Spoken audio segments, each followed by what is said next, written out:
खबरें इस टाइम में उपस्थित हूँ योगेंद्र पब्लिक स्कूल में। हमारे साथ यहाँ के प्रिंसिपल हैं, उनसे जानने की कोशिश करेंगे। स्कूल सर कब खोले थे आप लोग और स्कूल खोलने का अपना क्या उद्देश्य था? योगेंद्र सुमित्रा पब्लिक स्कूल में हम लोग पहुंच गए हैं और लगातार 2 सेशन लगभग कंप्लीट हो गया। कैसा सेशन रहा आप लोग? सर, स्कूल का नाम है योगेंद्र सुमित्रा पब्लिक स्कूल, अरविंद नगर, सुलिंदाबाद, सहरसा। स्कूल हमारी इनॉग्रेशन तो हुई थी 25 अक्टूबर 2021, परंतु कोविड टाइम था, स्कूल बंद करने का आदेश गवर्नमेंट का चल रहा था, तो एक फॉर्मेलिटी अदा करके वो लगभग रह गया। जब जनवरी 2022 में लॉकडाउन समाप्त हुआ तो हम लोग एडमिशन का कार्यक्रम स्टार्ट किए और कुछ बच्चे जो इनॉग्रेशन के दिन 25-50 बच्चे आ गए थे, उन लोगों को बीच में मौका दे करके फरवरी, लॉकडाउन के बाद फरवरी मार्च में कुछ पढ़ा करके उसका नॉमिनल एग्जामिनेशन लेकर के औपचारिकता पूर्ण कर दिया। लेकिन कंप्लीट सेशन 2022-23, 2023-2024 2 सेशन हमारा कंप्लीट हुआ है। स्कूल के जो मालिक है योगेंद्र बाबू, ये तो अब इस दुनिया में नहीं है। ये जमीन को परचेज ये किए थे स्कूल खोलने के उद्देश्य से, लेकिन अकस्मात उनकी डेथ हो गई तो उनके पुत्र, जिनका मल्टी बिजनेस है, अरविंद पोदार जी, तो उन्होंने ही ये स्कूल रिकॉग्नाइज किया, नींव रखे। और स्कूल का नींव तो रखा गया 2016 में, लेकिन बन के कंप्लीट 2021 में ये तैयार था। तो उनका उद्देश्य जो था योगेंद्र बाबू का, श्रीमान का उद्देश्य ये था कि मैं सहरसा के कई क्षेत्रों में कई रूप से सेवा दे चुका हूं। ये समाज एक पिछड़ा समाज है। हम विद्यालय ऐसा रिकॉग्नाइज करें जहां गरीब बच्चे भी पब्लिक स्कूल में पढ़ने का आनंद उठा सके, मतलब पटना दिल्ली वाली फैसिलिटी यहाँ मिल सके। और हम गरीब बच्चों के लिए स्कूल खोल रहे हैं, तो जहां किसी भी पब्लिक स्कूल में फी का रेंज मिनिमम 1000 से शुरू होता है, अपने कोसी जोन में जो भी विद्यालय है, और 2500 तक चला जाता है, 2500 रुपया पर मंथ फी है। लेकिन अपने यहाँ एकदम लोएस्ट फी से 600 रुपया मंथ से फी स्ट्रक्चर को रखते हुए पिछला 2 सेशन हम लोग कंप्लीट कर चुके हैं। लेकिन इतनी कम फी और अच्छे टीचरों की उपस्थिति को बनाए रखने के लिए उसमें भारी कठिनाई का सामना करना पड़ा। स्कूल कभी बैलेंस में आया ही नहीं। अपने बाहरी बिजनेस से स्कूल को सपोर्ट करते रहे अरविंद बाबू डायरेक्टर सर, और उसका परिणाम ये रहा कि 2 साल सेशन निकला। लेकिन अब इस सेशन में, नए सेशन में बाध्य होकर के, वैसे ये एक एनजीओ है, आपको Yogendra Sumitra educational and welfare society, हाँ, इस सोसाइटी के तहत ये विद्यालय चल रही है। सोसाइटी के तरफ से फैसला हुआ कि स्टूडेंट का फी कम से कम 200 रुपया बढ़ाया जाए, ताकि टीचरों को एक अच्छी सैलरी दे करके उन्हें उनके सेटिस्फाइड किया जा सके, संतुष्ट रखा जा सके। परंतु हमारे डायरेक्टर सर अरविंद बाबू थोड़ा दयालु भी है, और मैं भी इसी मोटो का व्यक्ति हूँ। मेरा भी उद्देश्य यही है कि एजुकेशन हर घर तक पहुँचे, रिक्शा पुलर का भी बच्चा हमारे स्कूल में पढ़ाने की हिम्मत कर सके, मजदूर जो है उनका बच्चा भी यहाँ पढ़ सके। तो फिर मैं सोसाइटी से आग्रह किया कि 200 रुपया नहीं, मैं रिकमेंड करता हूँ 100 रुपये फी वृद्धि की। तो 100 रुपया फी वृद्धि करके अब फी का रेंज हमारा ये है, हमें 800 तक, क्लास 8 तक नहीं, 900, तो हमें 8 क्लास तक, क्लास 8 तक 1 to 8 के लिए एनओसी मिल चुका है, रजिस्टर्ड में बिहार सरकार में हो चुका हूँ। अब हम सीबीएसई बोर्ड से एप्लीकेशन के लिए हमारा प्रोसीजर जारी है। हम उसके कुछ स्टैंडर्ड को फॉलो करना पड़ता है। सीबीएसई के जो स्टैंडर्ड है उसमें अधिकांश स्टैंडर्ड को मैं फॉलो कर चुका हूँ। लाइब्रेरी भी तैयार हो चुका हमारा। अब हमारे पास कमी रह गई है, अभी भी मैं lab, science lab, computer lab तैयार है, साइंस लैब रिकॉग्नाइज नहीं कर पाया हूं मैं। और इस साल वही काम हमारा जारी है कि साइंस लैब को मेंटेन कर दें और तब हम जांच के लिए आग्रह करें सीबीएसई बोर्ड से कि आप इंस्पेक्शन करें। तो हमारे यहाँ लगभग अभी बच्चे तकरीबन 400 बच्चे हैं, स्टूडेंट्स है। इस 400 बच्चों के लिए 12 टॉयलेट है हमारे यहाँ, गर्ल्स के लिए 6, बॉयज के लिए 6। टीचरों का टॉयलेट रूम अलग है, डायरेक्टर प्रिंसिपल का टॉयलेट रूम अलग है, बाथ भी 1 2 3 4 बाथ भी है, बाथरूम भी। अब इसके अलावे किचन भी हमारे यहाँ अवेलेबल है।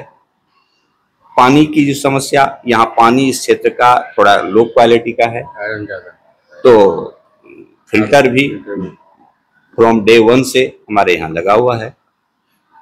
अब इस सेशन में बिजली पावर कट की समस्या कभी कभी आती है, लेकिन जनरली जो 6 घंटा का स्कूल का पीरियड है, वर्किंग पीरियड, उसमें लगभग 5 घंटा बिजली रहती है। फिर भी 1 आध घंटा कभी कभी उस समस्या से निजात पाने के लिए नए सेशन में, इस सेशन में हम जनरेटर उपलब्ध कराने की कोशिश करेंगे। विद्यालय के फंड से तो इतना रीच नहीं है कि मैं तुरंत लगा लूं, हमें फंड को और कहीं से प्रोवाइड कराना होगा विद्यालय को। यही स्थिति है सर। हमारे यहाँ मेरे अलावे 16 टीचर्स कार्यरत हैं, वेल क्वालिफाइड टीचर हैं। इसमें 8 टीचर 12th लेवल के टीचर हैं और 8 टीचर जूनियर सेक्शन के लिए हैं। लेकिन क्योंकि ये टीचर, इसमें अधिकांश टीचर कोई दिल्ली में टीचिंग कर रहे थे, कोई सिक्किम में टीचिंग कर रहे थे, कोई बंगाल में कर रहे थे, कोई कोटा में कर रहे थे। 4-5 स्थानीय टीचर, लोकल टीचर की भी जरूरत होती है। उन सबों से आग्रह करके उन्हें रिकॉल किया। हालांकि वो बिलोंग करते हैं कोसी जोन से ही, क्योंकि स्कूल नहीं है हमारी, फंड रिच है नहीं, तो हम उतना ज्यादा कि बाहर के ही केवल बुलाएं तभी हम उनको मेंटेन कर सकते हैं, ऐसी जरूरी बात नहीं है। हमारे कोसी जोन में भी एक पर एक विद्वान हुए हैं और हैं। तो इन्हीं में से मैं क्वालिटी बेस्ड टीचरों का सिलेक्शन किया, उनसे आग्रह करके उन्हें यहाँ तक बुलाया और स्कूल में ज्वाइनिंग दे करके बच्चों की।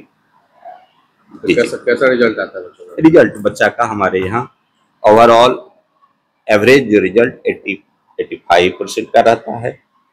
कुछ बच्चे सभी क्लास में 90+ में भी जाते हैं और कुछ बच्चे 60 से थोड़ा बिलो भी 5% बच्चे रह ही जाते हैं। चूंकि मजदूर क्लास के बच्चे हैं, उसको मैनर्ड करने में थोड़ा टाइम लग रहा है। हमारी कोशिश है कि वो बच्चे जो 60% से पीछे आ रहे हैं उन्हें भी मैं इस सेशन में अलग से टाइम प्रोवाइड करा करके, अलग से उसको जो है डाउट क्लास दे करके आगे लाने की कोशिश। मतलब देखभाल कैसे करते हैं? केयरिंग, बच्चे के केयर करने के लिए, सुरक्षा के लिए, जैसे सिक्योरिटी गार्ड है, गेट कीपर है, सीसीटीवी कैमरा है प्रत्येक रूम में लगा हुआ। इसके अलावे टीचरों को हिदायत दी गई है कि घंटी जैसे पीरियड चेंज होता है, आप 1 मिनट विद इन 1 मिनट्स आप अपना पोजीशन ले लें, किस क्लास में से निकलना है, किसको छोड़ना है, किसको किस क्लास में अटेंड करना है। टिफिन आवर 20-25 मिनट्स का मैं देता हूं। इस आवर में बच्चे लंच लेते हैं। लंच के दौरान टीचरों को हिदायत दी गई है कि आप बच्चों के साथ ही लंच क्लास में ही करें, और क्लास में 15-20 मिनट्स के अंदर लंच लेकर के कोई कचरा है उसको स्टाफ को हिदायत है कि तुरंत कचरे की सफाई करे। प्रत्येक क्लास में फटाफट वो सफाई हो जाती है। फिर 20-25 मिनट्स के बाद क्लासेस स्टार्ट। हॉस्टल की फैसिलिटी है? हॉस्टल तैयार कर दिया गया है। हॉस्टल की फैसिलिटी सारी हमारे यहाँ है, उसके प्रॉपर मेन्यू है, लेकिन अभी तक हमारे यहाँ कोई भी बच्चे हॉस्टल में भर्ती में बोर्डिंग में ले नहीं पाया हूँ। इसी सेशन में चूंकि हॉस्टल तैयार हुआ और होते होते 15 अप्रैल निकल चुका था, तो प्रयास जारी है कि हॉस्टल में भी हम बच्चे को बोर्डिंग में कुछ बच्चे को लें।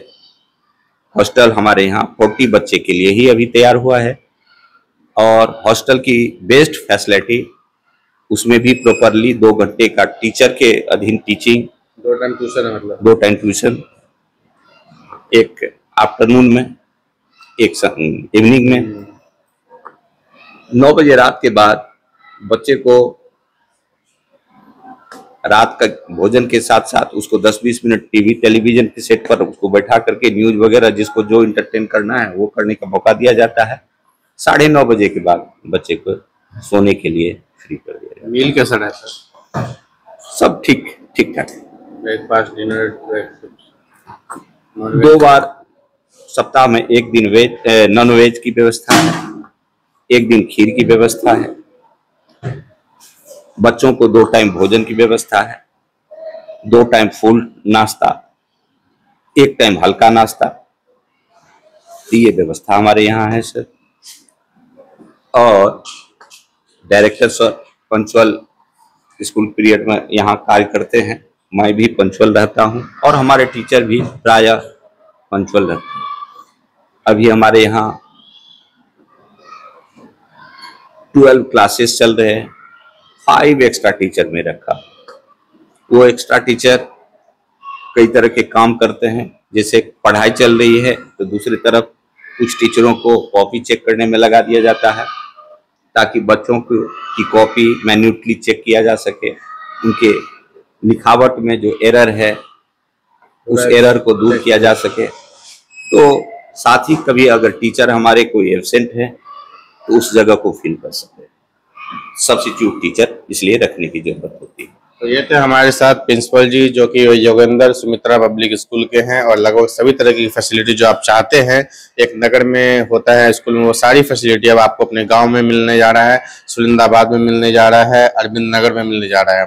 यहाँ टीचर्स बेस्ट क्वालिफाइड है, वेल क्वालिफाइड, ताकि बेहतर शिक्षा दे सके। यहाँ के प्रिंसिपल और सभी टीचर्स पंक्चुअल रहते हैं, समय के पाबंद रहते हैं, समय पर सारे काम करते हैं, टाइम पे लंच होता है, टाइम पे खेला जाता है, और इसके अलावा जो हॉस्टल की भी फैसिलिटी जो है, तो इसमें भी जो है क्वालिटी नंबर 1 पे रखा गया, ताकि किसी भी बच्चे को कोई भी प्रॉब्लम ना हो।